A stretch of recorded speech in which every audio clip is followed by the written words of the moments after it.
Hello? Hello po, Papa Jack. Alvin! Ay po. Oh my God, I'm so like, I miss you a lot. Like,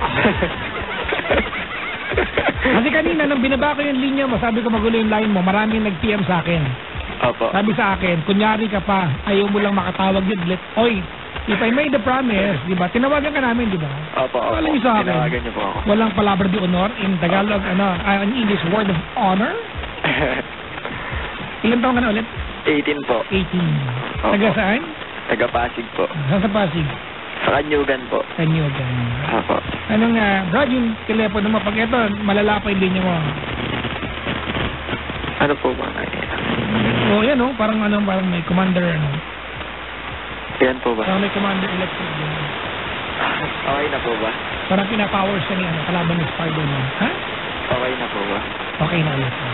Ano ginagawa sa boy ni Alvin? Nag-aaral po po. Anong kurso? HM po. Hospitality Management. Hospitality Management. Opo. Anong ginagawa ng isang graduate ng Hospitality Management pa nakatapos na? Ano po? Engage po sila sa tourism industry po. Sa hotel industry po. So parang mag-tour guide kayo pwede yan? Pwede po, pwede po. Magandang trabaho ang tourist guide. Talaga ganun. Sige na, magkwento ka na. May problem po kasi po, may nililigawan po ako for about, 3 months po. And then, minsan po, Ano nangyari? ano po ba nangyayari? Nagaganon. Wala po sa akin eh. Ayan, Naka-charge ka ba ngayon? Hindi naka-charge po cellphone eh. Tanggalin ko po. Tanggalin mo. Ayan po. Tanggalin mo yung battery kasi SIM card baliin natin. Eh. Okay, tuloy. Ay, tapos po kanina po kasi may nagkakaproblema po kasi kami minsan. Tapos? And then Nagkakaproblema kay Nina? Nung nililigawan ko po. Bakit? Kasi po, nung niligawan ko po siya, kabreak lang po nila nung boyfriend niya. Mga 1 month ago pa lang po yun. 1 month silang hiwalay ng ligaw ka? Opo. Wala naman masama dun Yun nga po. Kaso nga po, parang hindi pa po siya nakaka-recover din sa niya. Pero ako naman po sabi sa kanya. Siyempre, sinamantala mo kasi alam mo vulnerable. Ganun naman sa mga lalaki. Alungkot, kailangan niya ng kausap. Ako na yan. Tama mali. Tama po. Diba? Kaya mo, sinagot ka. Tapos? Tapos po, siyempre ako po. Pero hindi niya naman po sinisigurado na may ma-sure na sasagutin niya po, mga ganun po. Sabi ko, I'll try my best na lang po para ipakita sa kanya yung kaya ko, tsaka yung effort ko.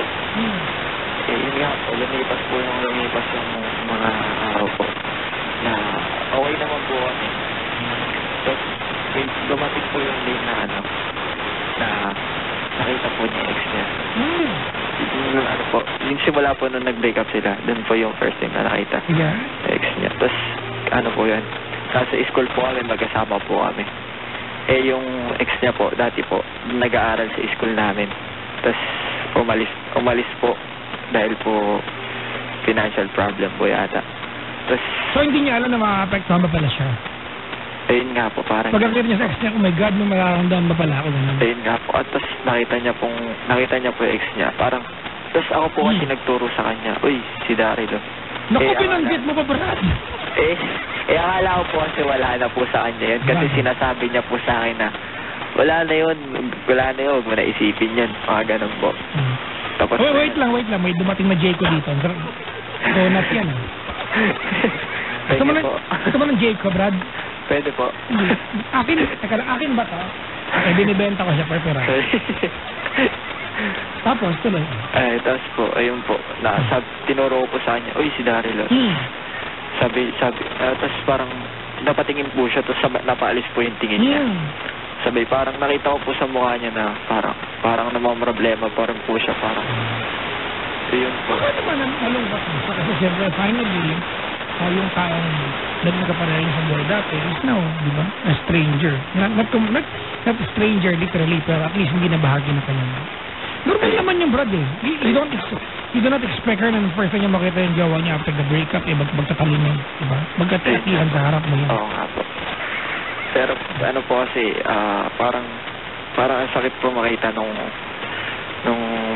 minamahal mo na nasasaktan pa siya sa pas niya. Brad, assumption mo yan. Tama? Opo. So, huwag kang gumawa ng kwento kung wala naman. Opo. Assumption mo yan eh. Opo. Yun nga po. Kaso nga po, nag-usap po kami. Nag-usap po kami nung pagka-uwi po namin. Nag-usap po kami na tinanong ko po siya kung ba't po naging ganun yung reaction niya. And then, unang sagot niya po sa akin is, sorry po. Sabi niya po sa akin. Sabi ko, ba't kailangan mo mag-sorry? Wala ka namang kasalanan ginawa. Okay lang naman sa akin na ganun kasi naiintindihan ko yung napagdaanan mo noon.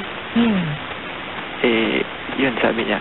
Tapos tinanong niya, hindi ka ba naiinip na 3 months ka nang 3 months almost ka nang nanliligaw, hindi pa rin kita sinasagot. Sabi ko po sa kanya, sige, i-reverse ko po yung tanong. I-reverse ko yung tanong. Tatlong ba na ako nanliligaw, ba't di mo pa ako sinasagot?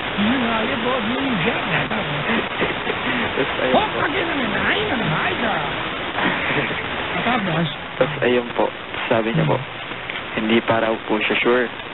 Kasi daw po sobrang dami pa niya pong iniisip. Ayaw na lang daw po madagdagan yung mga mga iisipin niya na mga priorities niya. Syempre po, ma-hurt po ako kahit pa paano kasi po, alam ko po, okay na kami na nag-iintay na lang sa isa't isa, gano'n. Bakit ko lang nag-aantayan? Ayun nga po, ako lang ako nga lang po. Yun po, ang hirap lang po sa part ko na parang hindi pa rin siya sigurado sa akin kahit ipakita ko yung best effort ko para sa akin. Naliligaw ko eh. Ayun nga po. Kaso nga po dun sa ina-up niya na about pag natatopic namin yung ex niya. Minsan kasi siya po nag-open about that. Yun nga, parang na-hurt pa rin po siya na pero yun po, parang na-hurt pa rin po siya na hindi po niya alam kung ano pa yung sa ngayon. Tuwing mapapag-usapan. So, naliligaw ka pa rin hanggang ngayon? Opo, naliligaw pa rin po ako. Anong tanong mo sa akin? Ano po bang gagawin ko? Kasi po, ang hirap po nung parang nasasaktan ako, tas siya rin nasasaktan, kaso sa iba. Brad, you are not in any position and you don't have the right to question her. Naliligaw ka lang, hindi ka jowa. Pero at first place po kasi Papa Jock, hindi niya naman po papayagang manligaw kung... Brad, wag kang assuming. Hindi magandang attitude yun. Ano relasyon mo sa kanya? Manliligaw, di ba? Opo. Keep it that way. Ayun nga po. Sabi ko naman po sa kanya. You are not in any position to question her. Yung linya ng telepono mo, magulo. Parang love life mo. Ayun na po. Hindi na po. Ang gulo ng bansa, ang gulo ng panahon, mas magulo buhay mo. Ayun nga po. Ayun nga po. Manliligaw ka. Wala, nako, tigilan mo ako. Opo. Wala kang karapatan na magreklamo kapag manliligaw ka. Ayun nga po. Hindi ko naman po sinasabi sa kanya. Sa iyo ko lang po. Bakit? Kasi po... Diba, not even the thought. Diba? Opo. Not even contemplation. Opo. Nanliligaw ka lang. Opo. Ayun nga po. Hindi ka part ng buhay. Hindi ba? Hindi niya kailangan magpaliwanag sa'yo. Opo. Di ba? Opo. Pasalamat ka, marunong mag-sorry yung babae nga, no? Nakita niya nasaktan ka eh. Ayun nga po. Di ba?